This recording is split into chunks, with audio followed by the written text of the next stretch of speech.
He wasn't a celebrity. He wasn't a star. Just a black guy down the street, keeping to himself. But then, scream, squeal of metal, ripping sound of a bus barreling through mayhem. Lives suspended on a thread in that one moment. And while the rest of the world stood there, he charged headfirst into the flames. What he did next would rescue strangers, but reveal a painful reality about how America selects its heroes. The question is, why did tragedy have to happen before anyone noticed his value? It was to be an average afternoon. Marcus was a reserved, industrious man in his early 30s who had just put in a long day at the warehouse. The sun was setting low, coloring the sky with orange streaks as he strolled along the side of the road, a path he had traveled 1,000 times before. He wasn't thinking about courage. He wasn't thinking about peril. He was just weary, his boots scraping pavement, wanting to get home to a plain supper and a few hours of sleep. Marcus wasn't someone the world noticed. To most, he was invisible, another face in a crowd, another black man blending into the background of a society that rarely gave him credit, but often gave him suspicion. And yet, beneath his quiet exterior lived a strength shaped by years of enduring both hard work and harder prejudice. That evening, walking, the road before him would deceive with its quietness.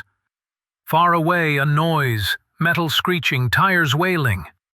What was just a normal walk back home was going to meet head-on with madness, and Marcus would be driven into a moment of silence or urgency to determine who stayed alive and who didn't. The initial sound was a crack, like thunder ripping the air.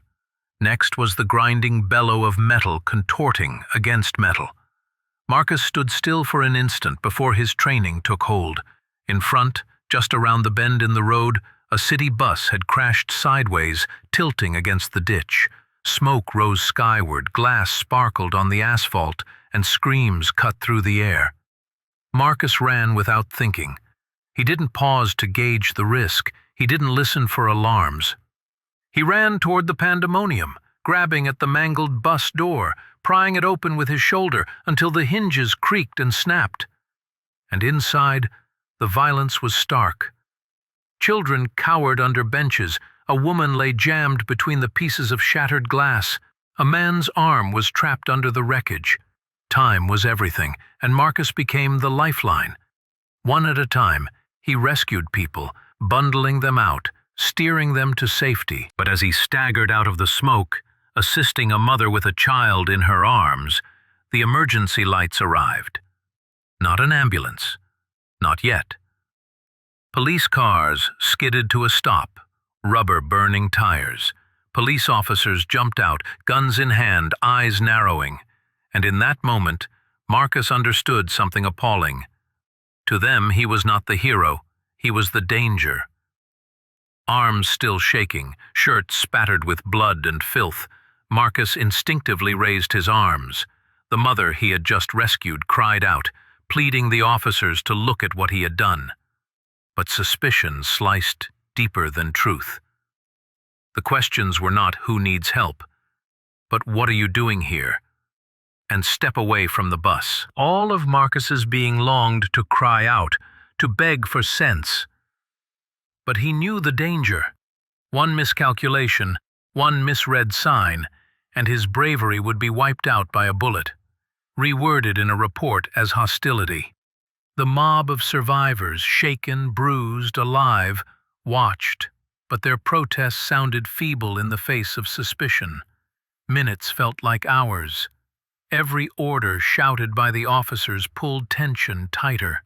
They frisked him forcibly, pushing him to the ground, their boots on the same pavement he had just rushed across to save lives. The witnesses shouted for them to let him go. Some attempted to move forward, only to be pushed back. And yet, in the midst of the chaos, those hurt within the bus groaned for assistance. Ambulance sirens now sounded nearer, but Marcus remained trapped, his pride shattered by flashing lights. He had charged into the flames without pause, but leaving it behind, He had crashed into something much more sinister, a system where his skin cried out louder than his deeds.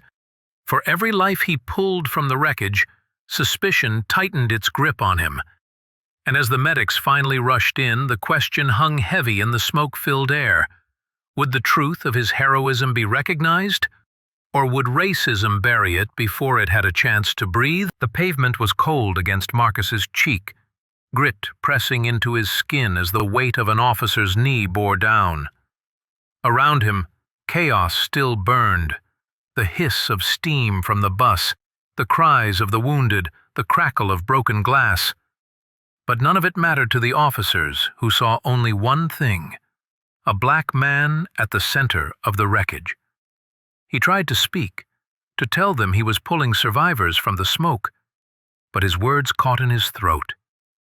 The more he struggled, the more force they used, snapping cold cuffs onto his wrists. Then came the voices from the crowd.